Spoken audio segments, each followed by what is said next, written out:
Hi there, I'm Elaine Fraze, Farm Family Coach, coming to you from my basement. And as you can tell, I have some grandkid toys behind me, a quilt. But underneath this quilt is a beautiful pine, whitewashed oak casket. And why does Elaine Fraze have a casket in her basement?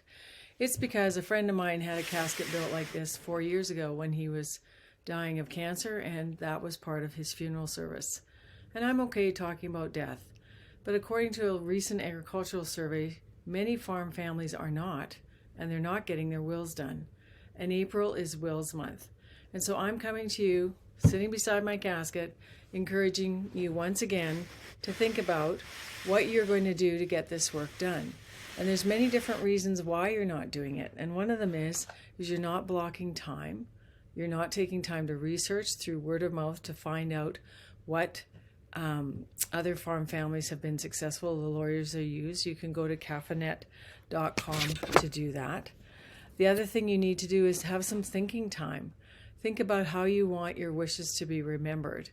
And you know, I have beautiful art in my house, and apparently my daughter wants one painting, my sister wants the other, but nobody else wants any of my stuff. And so you have to have those conversations with, if I go or if I pass, is there anything in terms of my personal possessions that you would like to have? So do some thinking and do some discussing with your family. Let there be no surprises. And for those of you who are young farmers and have lots of toys around your house like this, what the problem is for you is that you're not having discussions around who's going to be the guardian of your children.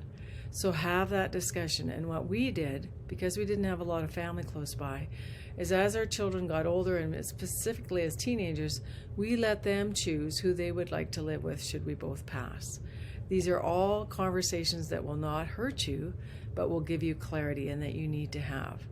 The other conversation that families are not having around mills and estates and division of land and property is because they're highly conflicted around land because of the high value of land and keeping the farm intact. So those finding fairness in farm transition conversations, you can go to my video on YouTube, just Google finding fairness in farm transition, and it will take you to that discussion around financial transparency, attitudes towards money, and your intentions. And that's what a will is. It's your last will and testament. It's your intention.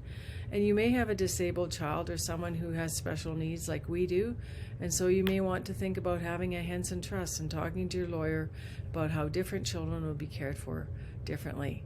The other thing you want to do is block time. I started re-updating our will in January. I couldn't go. My husband went. I sent my directions via email.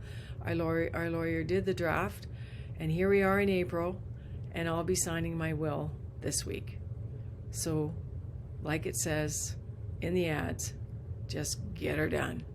I'm Elaine Fraze, Farm Family Coach, and I have a whole packet called the Wills with Joy folder, which I'm happy to send you if you reach out to me at elaine@elainefraze.com. Happy to help. Just do the work, block the time, talk, ask what fairness looks like to you, and get your documents in order. You can do this. And if you really want to see my casket, right now it's a glorified storage container. My grandchildren aren't freaked out by it. They know it's Grandma's Jesus box, and that's what I'm planning to use when I die. What are your plans? Talk to you soon.